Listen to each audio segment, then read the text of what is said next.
오늘 찬송을 듣는데 주님의 솜씨, 제가 거울을 잘 안 보는데 거울을 보면 주님이 솜씨가 있나 하는 생각을 하게 되지만 또 자세히 보면 또 오밀조밀하게 또 하나님의 조화로운 모습을 또 보게 됩니다. 여러분들, 주님의 솜씨, 우리가 생각하는 것들 넘어서 또 하나님의 말씀을 우리가 알게 되면 그 안에서 하나님이 얼마나 그 대단한 것들로 우리를 준비하시고 하나님의 그 놀라운 이 논리나 아니면 이론들이 그 안에 진리들이 있는지 새삼 깨닫게 됩니다. 주님의 솜씨를 여러분들 항상 고대하면서 우리에게 숨겨져 있는 주님의 그런 놀라운 솜씨를 찾아내는 그런 시간이 되었으면 좋겠습니다.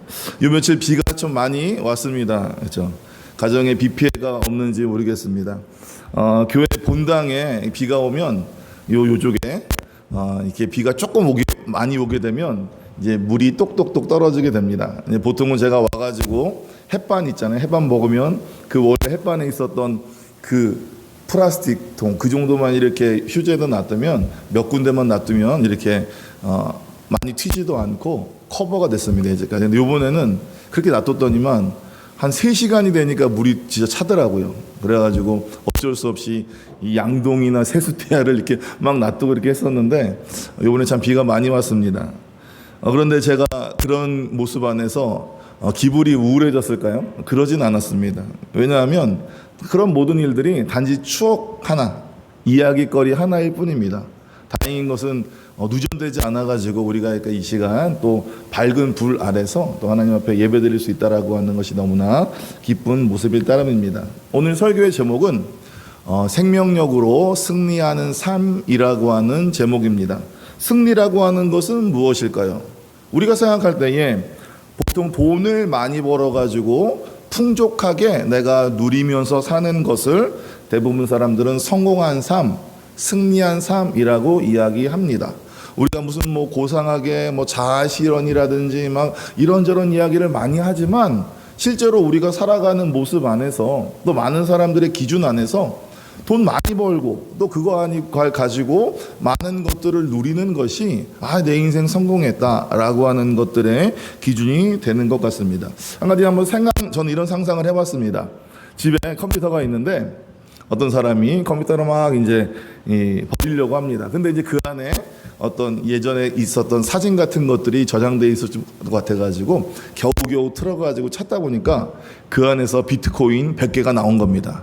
그렇죠? 여러분 비트코인 별로 안 좋아하시는 것 같은데 한 개가 요즘 보니까 한 6만 4천 달러 되더라고요. 그래서 한 1억 정도 되는 것 같습니다. 100개면 얼마나요? 100억이죠. 이현미 권사님께서 막 와와 하는데 상상한 겁니다. 상상. 그러면 100억 정도가 갑자기 나에게 온다고 한다면 그냥 말만 들어도 왠지 행복한 것 같고 마치 내 주머니에 100억이 있는 것 같고 그런 위로를 받는 그런 모습이 있게 되는 겁니다. 우리가 돈이 많아지면 내 인생에 참으로 누릴 수 있는 혜택과 어떤 근심과 걱정들이 많이 사라지는 것들을 우리가 경험하게 됩니다. 돈 때문에 내가 아웅다웅하고 또 이 돈을 갚아야 되는데 돈을 또 메꿔야 되는데 하는 마음으로 우리가 살아갈 때에 내가 경제적으로 여유가 있다라고 한다면 그런 힘든 것들에 대해서 벗어날 수 있는 그런 모습이 있게 됩니다. 먹지 않아도 배부르게 되고 또 하루 종일 희죽희죽 웃게 되고 모든 것이 다 예뻐 보이고 어딘가에 그렇게 매이지 않는 해방감이 우리 안에 있을 수 있습니다. 세상 모든 것들을 다 가진 것 같은 그런 행복을 우리가 느끼게 됩니다. 그런데 과연 돈이 많아지면 행복하기만 할까요? 돈이 많아진다라고 하는 것이 성공한 삶일까요? 정말로 돈이 많아지면 우리가 승리하는 삶을 사는 것일까요? 라고 생각해 볼 필요가 있습니다. 우리 성경에서 이런 말씀이 있습니다. 전도서 5장 12절을 같이 한번 읽어보도록 하겠습니다. 5장 12절입니다. 전도서 5장 12절. 준비 안 하셨나요? 이제 제가 읽어드리도록 하겠습니다. 노동자는 먹는 것이 많든지 적든지 잠을 잘게 자거니와 부자는 그 부요함 때문에 자지 못하느니라 라고 성경은 이야기하고 있습니다. 그러니까 가난한 사람들은, 노동하는 사람은 그냥 먹는 것이 많든지 적든지 그냥 편안하게 잘 수 있는데 부자는 그 부요함 때문에, 그 많은 재산 때문에 살지 못한다라고 얘기하고 있는 것입니다.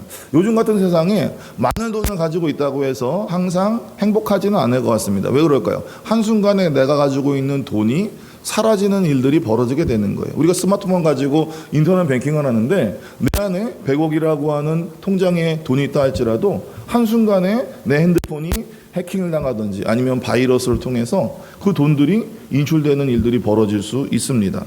보이스피싱 같은 것들로 한순간에 내가 속을 수 있어요. 나는 안 속습니다. 나는 괜찮습니다. 하지만 요즘은 딥페이크라고 해가지고 마치 영상을 틀어놓고 내 자식들의 부모님 얼굴이 지금 그대로 죽음의 위협으로 느껴지게 된다면 그 누가 거기 안에서 거짓말하는구나 이렇게 할 수 있겠습니까? 속을 수밖에 없는 그런 인생을 살아갈 수밖에 없습니다. 내가 부자인 것을 알아가지고 누가 나를 협박하고 돈 내놓으라고 하고 나나 아니면 우리 가족들을 납치하려고 하는 그런 삶을 살 수도 있습니다. 또 내가 주거래 은행이 갑자기 망해가지고 내가 보호받을 수 있는 돈이 1억 나머지는 다 날아가는 그런 일들도 갑자기 벌일 수 있습니다. 내가 사놓은 부동산이 폭락한다든지 아니면 거래 사기 등으로 내가 이 자산을 아끼기 위해서 분산 투자를 하고 여러 형태의 자산으로 내가 갖고 있다 할지라도 한순간에 내 모든 것들이 사라질 수 있는 그런 위험성이 우리의 인생에 살고 있는 겁니다. 그렇기 때문에 내가 돈이 많다고 해서 정말 걱정하지 않고 그 돈을 내가 사라질 수 있다라고 하는 것 때문에 걱정하며 살아갈 수 있는 삶을 우리는 경험할 수 있는 것입니다.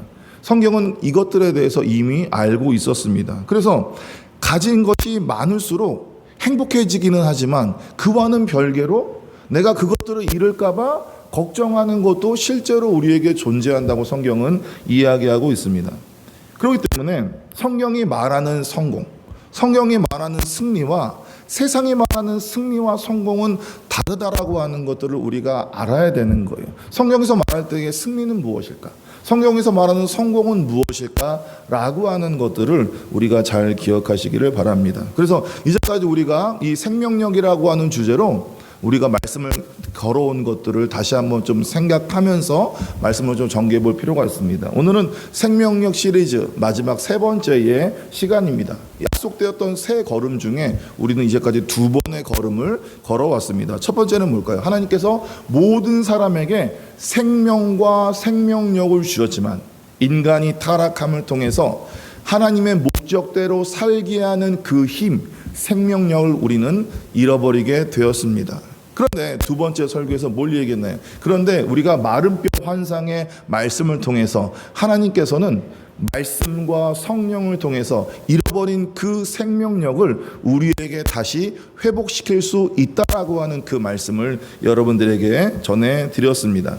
2번째 설교에서 한 가지 여러분들과 약속을 했습니다. 생명력이 다시 회복될 때에 우리는 반드시 승리하는 삶을 살 수 있다라고 하는 이야기를 여러분들에게 전해드렸고 오늘은 그 말씀에 대한 주제로 하나님의 말씀을 선포하려고 합니다. 생명력을 공급받은 사람, 생명력이 다시 회복된 사람은 어떻게 승리하는 삶을 살게 될까요? 지난 시간에 우리가 말씀을 듣는 걸 통해서 이 얘기를 보면 마른 뼈가 말씀을 통해서 형태를 갖게 됩니다. 그걸 뭐라고 표현했죠? 생명을 갖게 되지만 그 안에 생기가 들어가야지, 그 안에 성령이 들어가야지만 어떻게 된다고요? 그가 진정으로 큰 군대가 된다라고 하는 그 안에 실제적인 생명력을 통해서 하나님이 창조하신 대로 하나님이 창조하신 그 목적대로 이루어질 수 있다라고 하는 이야기를 했습니다. 그러면 그 마른 뼈들이 왜 큰 군대가 되어서 일어서야 될까요?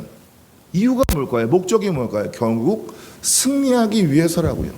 군대와 싸움을 통해서 우리는 무엇을 해야 되는 겁니까? 그냥 싸우는 것에 의의를 둡니까? 아니죠. 승리하기 위해서 군대가 일어서야 되는 것이고 승리하기 위해서 큰 군대가 일어서야 되는 것입니다. 살아난 생명력은 반드시 승리라고 하는 결과가 나타난다라고 하는 것을 우리는 알아야 됩니다. 그러면 승리라고 하는 것이 무엇일까요? 라고 할 때에 간단하게 얘기하면 첫 번째로 얘기하면 바로 우리 안에 예수 그리스도와 성령님을 모시는 것, 내 안에 내주하게 계시는 것이 그게 바로 승리라고 하는 것들을 기억하시기 바랍니다. 그러면 예수 그리스도가 내 안에 계시고 성령님이 내 안에 계시면 다 끝나는 걸까요? 내 안에 성령님이 계시면, 내 안에 예수님이 계시면 그 이후에 어떠한 상황이 일어나지 않는다 할지라도 다 되는 걸까요? 성경은 그렇게 얘기하지 않습니다. 내 안에 주님이 계시면, 내 안에 성령님이 계시면 내 안에는 반드시 변화가 일어나야 되는 거예요. 그 변화를 오늘 본문은 세 가지로 얘기하고 있습니다. 먼저 내가 예수 그리스도를 내가 영접하게 되면 성령을 통해서 거듭나게 되고, 또 하나님은 나를 의롭다 칭하게 되고, 내가 예수님의 형상으로, 성품으로 내가 본받기 위하여 변화하게 되고, 결국 우리가 영화의 단계, 우리가 육신을 버릴 그 죽음의 때에 영화의 단계로 들어갈 수 있다고 얘기하고 있습니다. 그러니까 지금 우리가 예수 그리스도를 영접하면서부터, 성령으로 거듭나면서부터 영화까지의 그 모든 것이 뭐라고요? 그 전 과정이 승리라고 하는 것들을 알아야 되는 거예요. 승리는 뭔가 내가 잘 살고, 내가 뭔가 말씀을 해서 살고, 그런 지역적인 것이 아니라 하나님이 우리를 목적하시고 하나님이 우리를 창조하신 그 모습대로 살아가는 것. 내가 죄악된 모습으로 하나님의 자녀가 아닌 마귀의 자녀에 대해 모습 안에서 하나님의 자녀로서 이 땅에서 할 수 있는 모든 것들에 대한 변화와 모든 것들에 대한 주님의 형상과 성품을 닮아가는 그 모습, 그게 뭐라고요? 그게 승리라고 하는 것들을 여러분들이 아셔야 된다라고 하는 거예요. 어떤 결과를 통해서, 어떠한 이 보여지는 어떤 아웃풋을 통해서 내가 이루어지는 것이 승리가 아니라 실제로 내가 어떤 상태가 되는지에 대한 것이 승리라고 하는 것들을 기억하시기 바랍니다. 그러면 승리라고 하는 것들에 대해서 오늘 좀 함께 나누도록 하겠습니다. 일부를 같이 한번 읽어보도록 하겠습니다. 읽겠습니다. 시작. 아멘. 승리는 확실합니다. 다 같이 29절과 30절을 같이 한번 읽어보도록 하겠습니다. 시작. 하나님이 미리 아신 자들을 또한 그들의 형상을 본받게 하기 위하여 미리 정하셨으니 이는 그로 많은 형제 중에서 맏아들이 되게 하려 하심이니라. 다음 30절. 또 미리 정하신 그들을 또한 부르시고 부르신 그들을 또한 의롭다 하시고 의롭다 하신 그들을 또한 영화롭게 하셨느니라. 아멘. 이 모든 것들을 하나님이 시작하시고 하나님이 끝내셨다라고 하는 것, 그것 때문에 뭐죠? 우리의 승리는 확실하다라고 하는 것들을 기억하시기 바랍니다. 오늘 30절을 보면 뭐라고 되어 있죠? 부르시고 의롭다 하시고 영화롭게 하시고, 이 모든 동사의 주어가 뭡니까? 하나님이시죠. 그리고 이 모든 동사의 시제가 뭐죠? 과거형이에요. 그것은 무엇을 나타내고 있을까요? 하나님께서 이 모든 것들을 처음부터 끝까지 주관하고 계신다라고 하는 것들을 이야기하고 있습니다. 그리고 영화라고 하는 것이 결국 뭐죠? 내 육신의 장막을 벗을 때에 내가 내 영적인 것이 영광스럽게 되는 것이 영화잖아요. 그럼 영화라고 하는 것들은 지금 생명을 갖고 있는 사람, 우리가 지금 말하고 있는 사람은 영화를 누릴 수가 없는 거예요. 그런데 뭐라고 얘기하고 있죠? 그 영화도 과거로 얘기하고 있습니다. 왜 그럴까요? 하나님이 시작하시고 하나님이 끝까지 하시는 것들이 얼마나 확실하면 미래에 우리의 있을 일에 대해서 과거 이미 이루어졌다라고 이야기를 할 수 있겠습니까? 하나님이 하시기 때문에 그 모든 것들은 완벽하고 그 모든 것들은 확실하며, 그것이 바로 승리라고 하는 것들을 우리가 기억하시기를 바랍니다. 여기에 구원의 전 과정이 담겨져 있는 거예요. 구원은 예수 그리스도를 믿고 그 안에서 내가 주님을 영접하고 거듭나고 칭의를 통해서 의롭다라고 우리를 간주하며 내가 주님의 형상과 성품대로 바뀌어져 가고, 결국 내가 영광스러운 자리, 영광스러운 부활로 되게 되는 그 모든 것들이 있다라고 하는 거예요. 그걸 뭐라고요? 영접, 성화, 영화라고 하는 것들로 우리 장로교회에서는 표현하고 있습니다.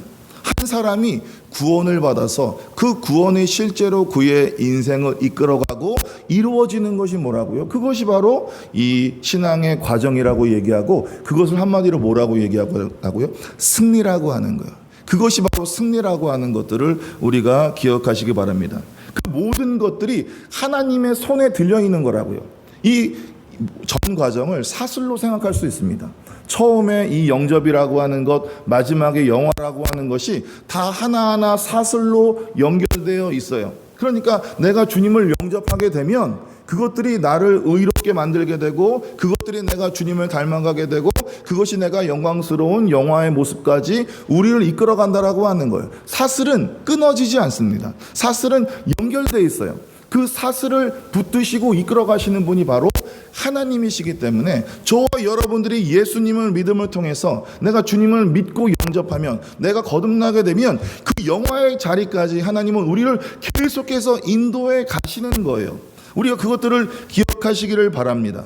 시작하신 분이 끝내시기 때문에 그분이 바로 하나님이시기 때문에 그런 일들이 일어나게 되는 것입니다. 근데 한 가지 우리가 그것들을 놓칠 수 있어요. 뭐죠? 내가 포기할 때에, 내가 그것들에 대해서 관심을 갖지 않을 때에, 내가 그것들을 바라지 않는다고 한다면 내가 예수님을 믿고 내가 영접하고 내가 거듭날다 할지라도 영화까지 못하는 거라고요. 그 말은 뭐죠? 내가 주님을 만나고 내가 주님을 거듭남을 통해서 내가 주님을 경험하게 되고 그것을 내가 놓치지 않기 위해서 내가 마음을 쓰면 반드시 100% 우리는 구원의 길로 영화의 길로 갈 수 있다라고 하는 것을 알아야 되는 거예요. 한 가지 그 잘못된 길, 내 마음이 변절되고 내 마음이 배신하고 내 마음이 주님으로부터 바뀌어지는 그것만 빼게 되면 세상의 그 어떤 것들도 우리를 주님으로부터 우리 주님에 대한 구원으로부터 우리를 끊을 수 없다라고 하는 것들을 우리가 기억하시기 바랍니다.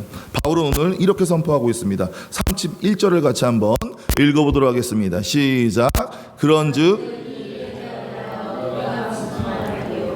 만일 하나님이 우리를 위하시면 누가 우리를 대적하리요. 아멘.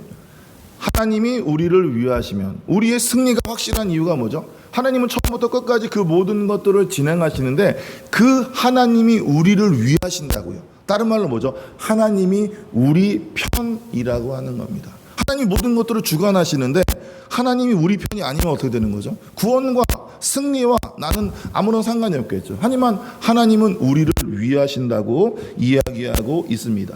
내 힘이 강하기 때문에 우리가 구원하는 것이 아니라고요.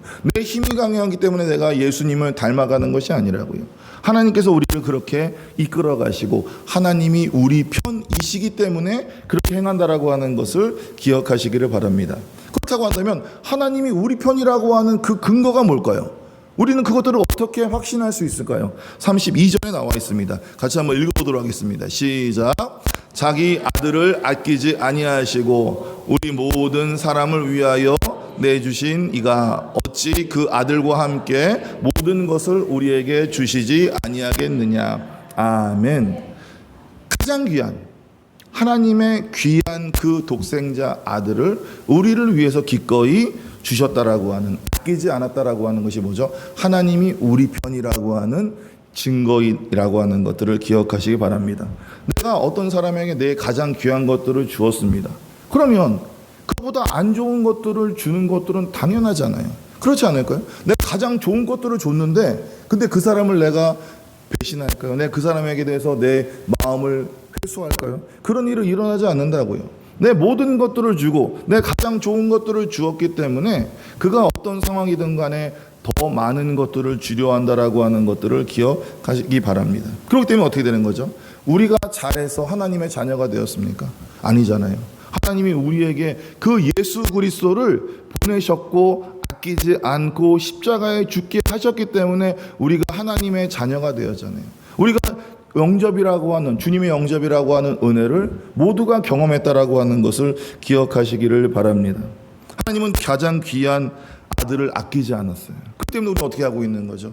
그 하나님의 사랑에 감사해서 하나님께 나아가는 것, 또 그 사랑의 결정체이신 예수 그리스도를 내가 마음으로 받아들이는 것, 그게 뭐라고요? 그게 바로 영접이라고 하는 거예요. 그 영접하는 자가 결국 어떻게 되는 거죠? 하나님의 자녀가 되는 것이라고 하는 것. 거기서부터 우리의 믿음과 신앙이 시작된다라고 하는 것, 거기서부터 우리의 승리가 시작된다라고 하는 것을 우리가 기억하시기 바랍니다. 33절과 34절을 같이 한번 읽어보도록 하겠습니다. 시작.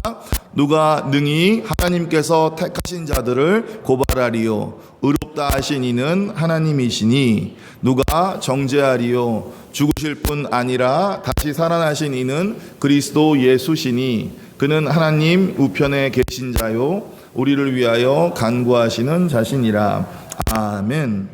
우리가 우리의 승리가 확실하다고 여기는 것은 뭐죠? 그 누구도 우리를 정죄할 수 없다라고 하는 것을 기억하시기 바랍니다. 사탄 원수마귀는 우리를 정죄해요. 우리를 죄로 고발하게 됩니다. 내가 하나님 앞에 온전히 살지 못하는 것들에 대해서 계속 우리를 넘어뜨리려고 해요. 내가 하나님으로부터 좀 멀어지고 내가 하나님대로 말씀대로 살지 못할 그때에 너가 하나님의 자녀라고 하면서 어떻게 이렇게 살 수 있느냐라고 하면서 우리를 넘어뜨리고 우리를 정죄하고 죄 가운데 우리를 빠뜨리려고 하고 있습니다. 또 내 안에 있는 양심도 내 죄에 대해서 내가 잘못 사는 것들에 대해서 계속 나를 정죄하고 고발하는 모습으로 나아가게 됩니다. 그런데 하나님께서는 그러한 내 부족한 모습이 있다 할지라도 내가 예수 그리스도를 믿고 예수 그리스도를 영접했기 때문에 하나님은 우리를 의롭다 하셨다고요.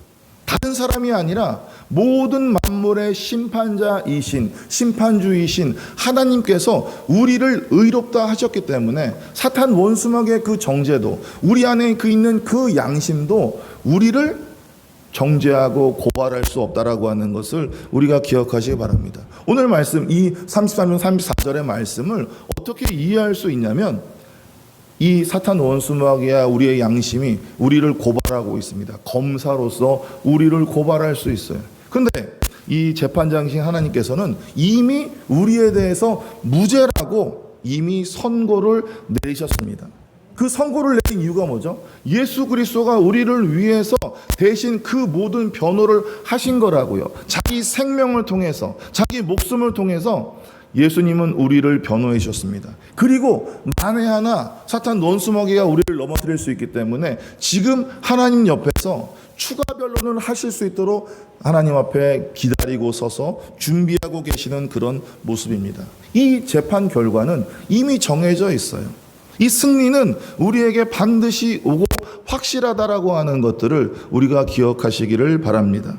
우리의 승리는 확실합니다. 그것은 내 공로가 아니라고요.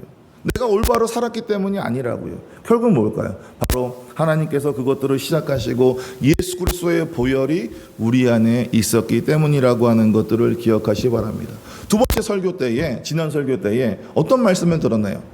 마른 뼈가 스스로 살아나지 못하다고요. 마른 뼈가 갑자기 나 이제 한 몇 년 동안 몇백 년 동안 누워 있었으니까 나 이제 살아나야지. 이게 아니라 하나님께서 말씀과 성령으로 그것들에게 생명력을 불어주어 주실 그때에 살아났다고요. 우리도 마찬가지라고요. 우리의 힘과 능력으로 구원받고 우리의 힘과 능력으로 생명력을 얻는 것이 아니라 하나님의 말씀으로 예수 그리스도의 복음으로 성령님을 통해서 그 생명력이 우리에게 나타나고 우리가 다시 살아났음을 기억하시기를 바랍니다. 하나님이 이미 이루어 놓으신 것들을 우리가 믿었기 때문에 그것을 우리가 누릴 수 있다라고 하는 것을 우리가 기억해야 됩니다. 그럼 어떻게 되는 거죠? 우리는 흔들리지 않을 수 있는 거예요. 우리가 신앙생활하다 보면 이런 모습이 있습니다. 우리가 항상 주님 앞에 서게 되고 우리가 항상 주님과 가까워지면 얼마나 좋겠습니까? 그런데 인생이 어떻게 그렇습니까? 우리가 주님과 좀 멀어질 때가 있고 그럴 때 내 모습 안에서 내가 과연 구원받은 사람인가? 나는 과연 구원받았을까? 내 믿음이 약한데 괜찮을까라고 하는 모습으로 우리를 돌아보게 됩니다. 내 마음에 흔들림이 생기게 되는 거예요. 그럴 때 우리는 어떻게 하죠? 내 안에 있는 것들을 본다고요. 내 안에 있는 내 자신을 본다고요. 내 자신의 근거에서 구원을 판단하게 된다고요. 근데 뭐라고 얘기했죠? 내 행동 때문에, 내 행위 때문에, 내 모습 때문에 우리가 구원받은 것이 아니잖아요. 우리를 구원해 주시고 우리를 무죄라고 우리를 의롭다고 선언해 주신 그 밖에 계신 하나님을 바라보시기를 바랍니다. 내가 잘못 살 수 있어요. 내가 부족할 수 있어요. 하지만 내가 그것 때문에 정죄되게 되고 내가 그것 때문에 주님과 멀어지는 것이 아니라 주님 앞에 나아가시기 바랍니다. 우리의 믿음은 연약하다고요. 우리의 믿음은 변덕스럽다고요. 우리의 삶은 수시로 바뀔 수 있다고요. 아침 저녁이 다를 수 있다라고 하는 것을 기억하시기 바랍니다. 하지만 하나님께서는 지금도 우리와 함께 하시고 지금도 주님은 우리를 붙들고 계신다라고 하는 것을 기억하시기를 바랍니다. 이 확실한 승리. 그런데 문제는 뭐죠? 이 승리가 처음부터 완벽하게 완성되게 우리에게 주어져 있지 않다는 거예요. 처음에 하나님이 주실 때에 그냥 100%를 줘가지고 그냥 그걸 붙들고 있으면 되는데 하나님은 그렇게 주지 않으셨어요. 우리에게 무언가 자라날 수 있는, 무언가 완성되지 않은 모습, 하지만 하나님은 그것을 완성되기를 원하시는 것들로 우리에게 승리를 주셨다라고 하는 것들을 기억하시기 바랍니다. 그럼 어떻게 될까요? 승리는 우리 안에서 점점 자라게 되겠죠. 2부를 같이 한번 읽어보도록 하겠습니다. 같이 한번 읽겠습니다. 시작. 승리는 자라갑니다. 그렇다고 한다면 예수님과 성령님이 내 주 안에 계시면 끝나는 것일까요? 아까 아니라고 말씀을 드렸습니다. 29절을 다시 한번 보도록 하겠습니다. 같이 한번 읽겠습니다. 시작. 하나님이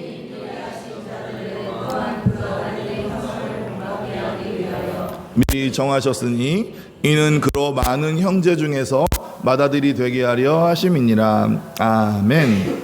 뭘 얘기하고 있죠? 그 아들의 형상을 본받기 위하여, 예수 그리스도의 형상, 예수 그리스도의 성품을 본받기 위하여 하나님은 우리에게 주신 거라고요. 우리에게 내가 주님을 영접할 때에, 내가 거듭날 때에 주님의 형상으로 내가 완벽하게 100%로 완성되어서 내 안에 있었다라고 한다면 굳이 우리가 예수님의 성품을 본받을 필요가 없죠. 하지만 우리에게는 그 모든 것들을 닮아가야 되고 그 모든 것들을 완성해야 되는 그런 모습이 있습니다. 결국 승리라고 하는 것은 자라나야 된다고요. 승리라고 하는 것은 완성돼야 되는 거라고요. 그 길로 가야 된다라고 하는 것을 우리가 기억하시기를 바랍니다. 그렇기 때문에 영접이라고 하는 시작과 영화라고 하는 그 끝에 중간에 뭐가 있다고요? 성화라고 하는 것이 있다라고 하는 거예요. 그게 우리의 신앙의 모습이라고요. 내가 사탄 원수마귀, 내가 생명을 뺏겨가지고 내 목숨은 살아있지만 내가 사탄 원수마귀의 자녀가 되었을 때에는 우리 안에 하나님에 대한 성품, 우리 안에 예수님에 대한 성품은 없었어요. 근데 하나님의 은혜로 내가 예수 그리스도를 믿음을 통해서 내가 의롭다 하고 내가 하나님의 자녀가 되는 일들이 벌어지게 됩니다. 근데 어떻게 되죠? 여전히 내 안에는 마귀의 모습, 그 마귀의 그런 성품들이 있었다고요. 이 모습을 그대로 그 긴 시간 동안 내가 이 땅을 살아가면서 바뀌지도 않고 하나님 앞에 간다라고 한다면 문제가 되지 않을까요? 하나님은 거룩하신 분인데, 하나님은 죄가 없으신 분인데, 그리고 하나님은 우리를 죄가 있지만 우리에게 의롭다라고 하신 그 하나님은 우리를 믿고 계시는데 나는 전혀 변하지 않고 예전에 내가 예수님을 믿지 않을 때와 똑같은 모습으로 살아가게 된다면 그것은 뭔가 문제가 되지 않을까요? 그렇기 때문에 하나님은 우리에게 그 아들의 형상을 본받으라고 얘기하고 있는 거예요. 그 주님의 성품으로 너희의 성품이 바뀌라고 얘기하고 있는 거예요. 그런 자만이 결국 천국에 가서 어떠한 거리낌도 없고 어떠한 부대낌도 없고 하나님과 함께 살 수 있다고 주님은 우리에게 얘기하고 있는 것입니다. 그 바꾸어져 가는 것이 뭐라고요? 그게 신앙이라고요. 신앙은 무언가를 행하는 것이 아니라 내 본질이, 내 성품이, 내 형상이 바뀌어져 가는 것이 신앙의 본질이라고 하는 것들을 우리가 깨달아 알아야 되는 것입니다. 영접함으로 구원이 완성되는 게 아니라고요. 여러분들에게 말씀드렸잖아요. 구원에 대한 시제는 세 가지가 있다고. 과거가 있고 현재가 있고 미래가 있다고요. 그걸 여러분들에게 제가 처음에 여러분들에게 인사 와가지고 그때 그 힘든 어려운 설교를 여러분들에게 했는데 그것이 우리의 모습이라고요. 구원은 우리가 이루어가야 된다라고 하는 것을 기억하시기를 바랍니다. 그렇기 때문에 내가 예수님 믿고 구원받았다고 한다면 나는 끝이구나 아니라 뭐라고요? 이제 시작이구나. 나는 주님의 성품과 형상을 본받아 가야 되는구나. 성화의 길을 가야 되는구나 라고 하는 것이 우리가 행해야 되는 모습이라고요. 근데 우리의 변화가 없습니다. 옛 모습 그대로 있어요. 예수를 믿기 전과 똑같은 모습이라고 한다면, 변화가 없는 모습이라고 한다면 그런 신앙은 죽은 신앙이라고 얘기할 수밖에 없는 거예요. 우리가 지난 시간에 마른 뼈가 말씀을 통해서 막 서로 붙이게 되고 그 안에 심줄이 생기게 되고 그 안에 피부가 생기게 되고 근육이 생기게 되고 막 그런 일들이 있잖아요. 그렇죠? 그래도 그 안에 생기가 없으면, 그 안에 성령이 없으면 그건 그냥 생명만 존재하는 마른 뼈에 불과한 거라고요. 그 안에 생기가 들어가야 되고 그 안에 성령이 들어가야 되고 그 안에 생명력이 들어가야 되고 그 안에 예수 그리스도의 그 모습과 성품이 들어가야지 어떻게 되는 거죠? 그때야 비로소 온전하게 큰 군대, 그때야 비로소 온전한 하나님의 자녀가 될 수 있다라고 하는 것을 우리가 기억하시기를 바랍니다. 우리는 금묵자학이라고 하는 한자성어를 알잖아요. 근주자적이라고 하는 한자성어를 알잖아요. 뭐죠? 내가 검은 거와 함께 있으면 내가 검해진다고요. 내가 붉은 거와 같이 있으면 붉어진다고요. 근데 내 안에 성령님이 함께 있으면 내가 성령님을 닮아가야 되지 않을까요? 내 안에 예수님이 계시면 예수님을 닮아가야 되지 않을까요? 수십 년 동안 내 안에 성령님이 계신다고 하고 수십 년 동안 내 안에 예수님이 계시다고 하는데 나는 왜 예수님은 안 닮아갈까요? 나는 왜 성령님을 안 닮아갈까요? 그게 더 기적 아닙니까? 우리가 무언가 옆에 있으면 닮아가잖아요. 어떤 사람의 표현, 어떤 사람의 행동, 어떤 사람의 말투. 근데 우리는 내 안에 예수님이 계신다고 하면서, 내 안에 성령님이 계신다고 하면서 어떻게 변화되지 않습니까? 어떻게 똑같이 예전의 모습으로 살아가고 있을 수 있습니까? 그건 그럴 수가 없는 거라고요. 내 안에 생명력이 있으면 그 생명력이 나를 하나님을 닮아가고 하나님의 목적대로 살게 한다고요. 그 힘이 생명력이라고요. 내 안에 예수 그리스도가 있습니까? 내 안에 성령님이 있습니까? 그 모습이 결국 내가 주님의 성품으로 닮아가고 있는가, 내가 성화되고 있는가가 결국 그것을 우리에게 나타내고 있는 모습이라고 하는 거예요. 큰 군대가 만들어진 이유가 승리하기 위해서잖아요. 큰 군대가 일어나면 끝납니까? 아니죠. 그 큰 군대가 강해져야겠죠. 승리할 수 있을 만큼 강해지는 것이 큰 군대가 존재해야 되는 목적이라고 하는 것입니다. 점점 예수님을 닮아가는 것, 그것이 뭐라고요? 생명력으로 자라나는 것이라고 하는 것을 기억하시기 바랍니다. 성화라고 하는 것은 한순간에 이루어지지 않아요. 우리의 인생, 우리가 죽을 때까지 계속 그 모습으로 나아가야 된다고요. 어제보다 오늘이 좀 더 나아지기를 바라고, 오늘보다 내일이 낫기를 바라고요. 어떨 때에는 내가 이제까지 이뤄놓은 것들이 무너질 때가 있고, 또 하나님의 시험을 통과하지 못할 때가 있고, 그런 굴곡 같은 우리의 인생과 똑같은 모습이 성화의 과정이라고 하는 것을 우리가 기억하시기 바랍니다. 내가 분노하던 그 모습에서 한번 참고, 내가 지금 미워하던 그런 모습 안에서 한 번 용서하고, 내가 욕심을 가지고 무언가 하려고 할 그때에 한 번 더 내려놓는 그 모습, 그게 성화의 모습이라고 하는 것들을 우리가 기억하시기 바랍니다. 조금씩 예수님의 형상이, 예수님의 성품이 내 안에 빚어져 가는 것,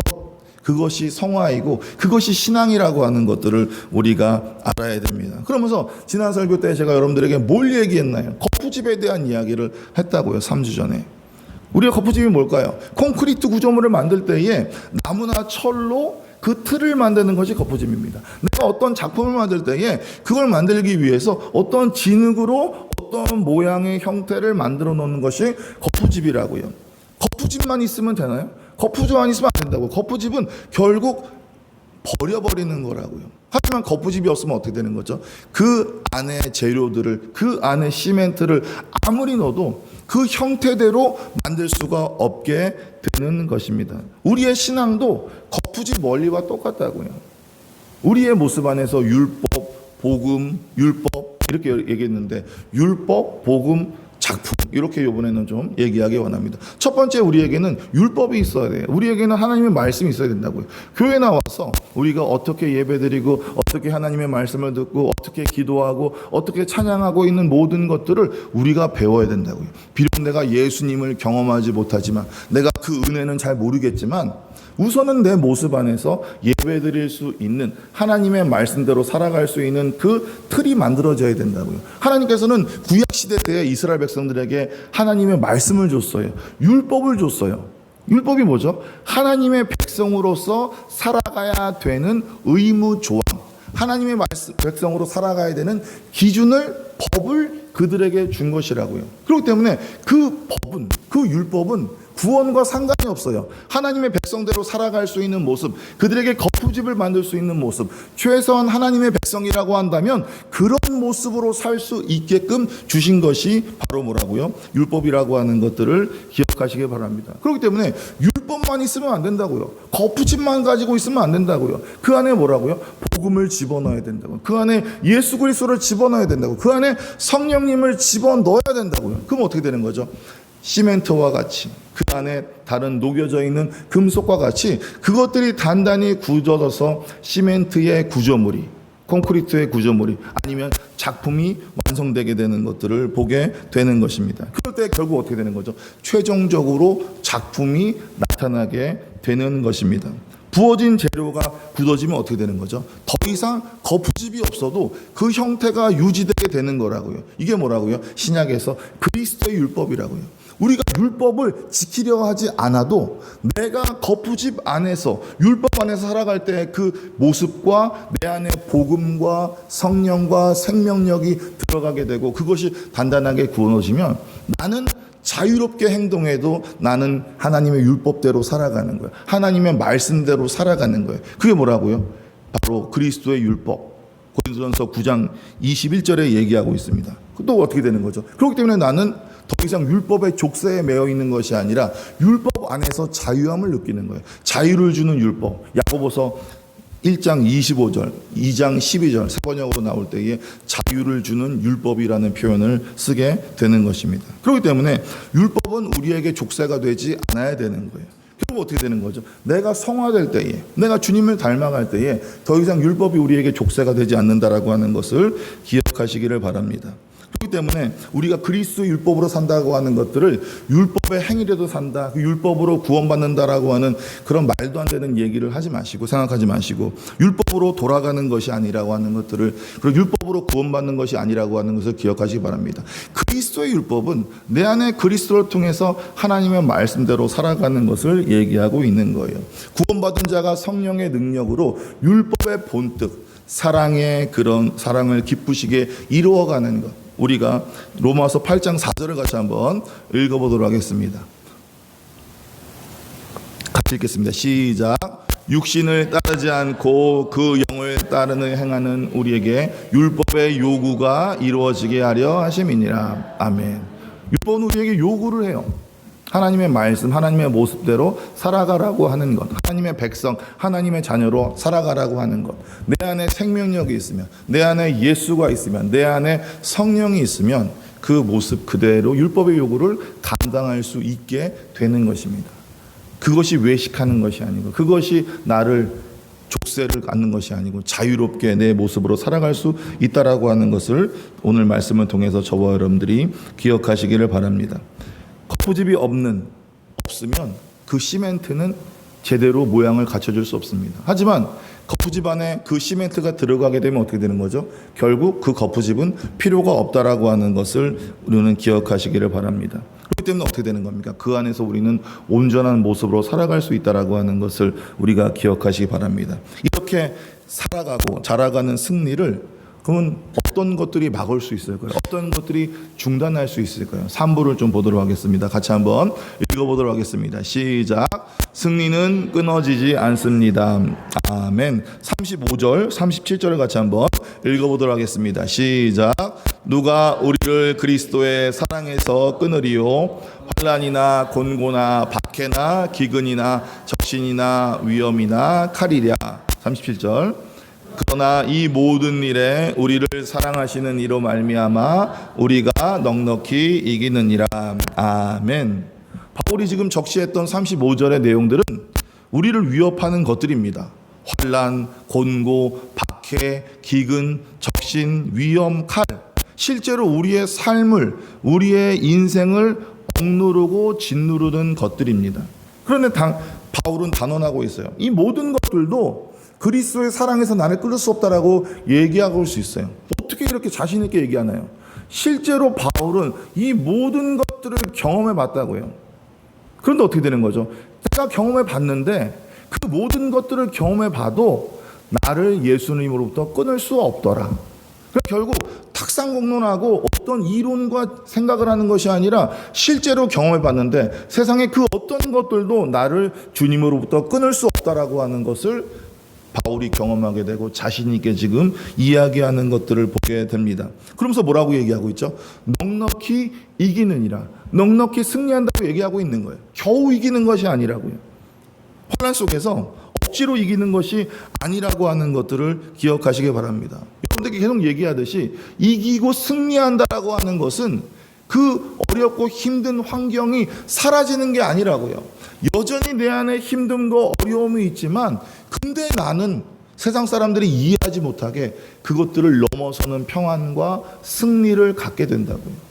그 문제가 없어졌기 때문에 승리하는 것이 아니라 똑같은 환경과 어려움이 있다 할지라도 나는 승리하게 되는 것들, 그것이 바로 성경에서 나와 있는 모습이라고 하는 거예요. 그것이 왜 가능할까라고 하는 바로 우리를 사랑하시는 이로 말미암아, 누구죠? 예수 그리스도로 말미암아 우리가 승리할 수 있다고 성경은 이야기하고 있습니다. 그냥 단순한 승리가 아니라고요. 겨우 승리하는 것이 아니라고요. 가까스로 승리하는 것이 아니라고요. 바로 넉넉히 풍성히 여유 있게 압도적으로 승리한다고 우리에게 얘기하고 있습니다. 그럼 어떻게 이런 일들이 일어날까요?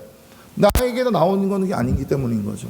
그 내가 믿고 있는 내 안에 계시는 그 예수 그리스도의 능력이 너무나도 크고 대단하기 때문에 우리는 넉넉하게 승리할 수 있게 되는 것입니다. 마른 뼈를 극히 큰 그대로 일으키신 그 능력이, 그 큰 능력이 내 안에 여전히 있기 때문에, 그 생명력이 내 안에 있기 때문에 우리는 넉넉히 이길 수 있다라고 하는 것을 기억하시 바랍니다. 그럴 때에 바울은 이렇게 38절 39절에 고백하고 있습니다. 같이 한번 읽어보도록 하겠습니다. 시작. 내가 확신하노니 사망이나 생명이나 천사들이나 권세자들이나 현재 일이나 장래 일이나 능력이나 높음이나 기쁨이나 다른 어떤 피조물이라도 우리 주 예수 그리스도 안에서는 하나님의 사랑에서 끊을 수 없으리라.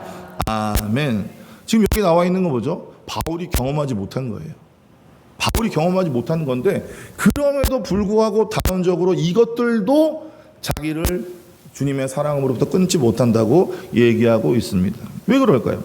이 승리는 일시적인 것이 아니기 때문인 거예요. 이 승리는 하나님이 주관하고 있으신 것이기 때문에 어떠한 천사든 죽음이든 어떠한 장래든 현재든 어떠한 것이 와도 내가 경험해보지 못한 것이지만 절대로 나를 주님으로부터 끊지 못한다라고 하는 것들을 이야기하게 됩니다. 그렇게 됐을 때 결국 어떻게 되는 거죠? 30절에 영화롭게 하셨느니라. 영화의 단계까지 온다고요. 우리가 더디 성화될 수 있고 더디 부족해 보여도 이 모든 것들은 결국에는 우리에게 이루어질 수 있다라고 하는 것을 기억하시 바랍니다. 우리의 경기는 이미 승부가 결정 난 거라고요. 내가 이길 수 있는 100% 이기는 경기를 하고 있다고요. 나는 그것들을 완주하기만 하면 나는 그 경기를 승리할 수 있다고요. 포기하지만 않으면, 내가 기권하지만 않으면 우리의 경기는 승리할 수 있다라고 하는 것을 기억하시기 바랍니다. 그때 어떻게 되는 거죠? 마지막 하나님과 함께 영원히 있는 모습, 영원한 승리가 우리에게 임하게 될 줄 믿습니다. 그런 통해서 생명력이 자라고 한다라고 하는 것들을 우리가 기억하시기 바랍니다. 우리가 믿음이 좀 나빠질 수도 있어요. 우리가 좀 넘어질 수도 있어요. 그런데도 우리는 우리에서부터 이 승리가 끊어지지 않습니다. 왜 그럴까요? 내가 잠깐 하나님을 놓아도, 내 손이 잡고 있던 그 주님을 놓아도 주님은 내 손을 잡고 계시는 거예요.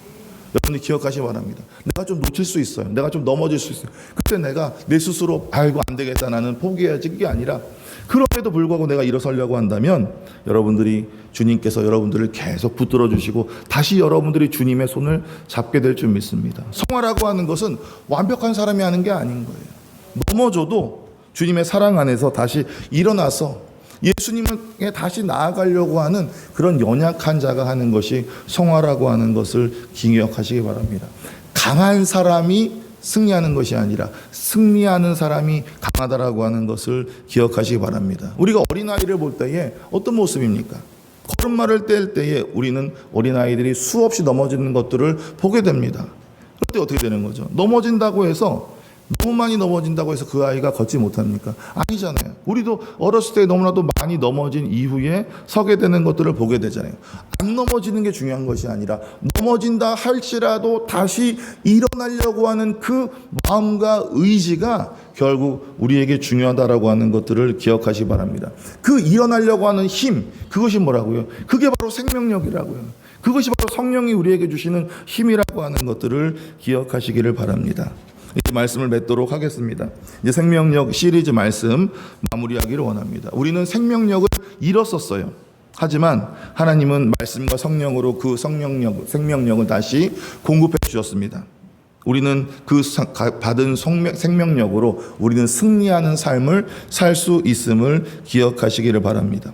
세 편의 메시지가 결국 뭘 얘기하냐면 생명, 생명력, 승리를 얘기합니다. 우리가 왜 이 땅에서 승리하지 못하나요? 결국 우리 안에 생명력이 없기 때문이라고요.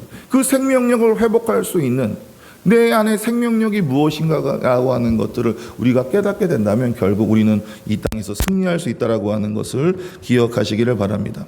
처음에 했던 그 말씀으로 다시 돌아가기를 원합니다. 우리가 아까 전에 얘기했던 비트코인 100개가 내 인생에 있다라고 한다면 행복할 것입니다.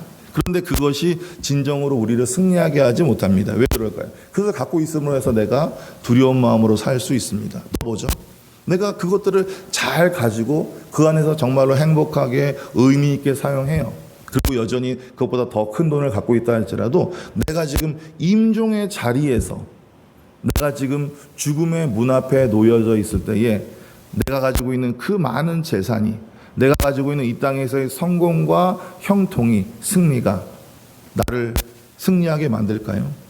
내가 아무리 많은 돈을 갖고 있다 할지라도 내 죽음 앞에서는 단 한 푼도 가져가지 못하게 됩니다. 세상의 승리는 결국 죽음 앞에서 아무것도 아니게 되는 거예요. 그런데 어떻게 되는 거죠? 내 안에 주님이 계시고 내 안에 성령님이 계시고 내 안에 생명력이 있으면 어떻게 되나요? 내가 죽을 때에 어떻게 되는 거죠? 영화롭게 된다고요. 영광스럽게 된다고요. 어떤 사람은 이 땅에서의 승리를 가지고 이 땅에서 많은 것들을 떵떵거리며 살지만 그 죽음을 이기지 못해서 지옥 가버리지만 우리는 내 안에 계시는 생명력을 통해서 승리하고 그 안에서 주님을 닮아가고 주님과 함께 영원토록 영화로운 모습으로 살아가고 영광스러운 모습이 된다라고 하는 것들, 우리에게 정말로 주님이 원하시는 승리가 무엇인지를 여러분들이 기억하시기를 바랍니다. 환난 속에서도 삼위일체 하나님께서 주시는 그 생명력으로 넉넉히 승리하며 나아가는 저와 여러분 되기를 간절히 축원합니다.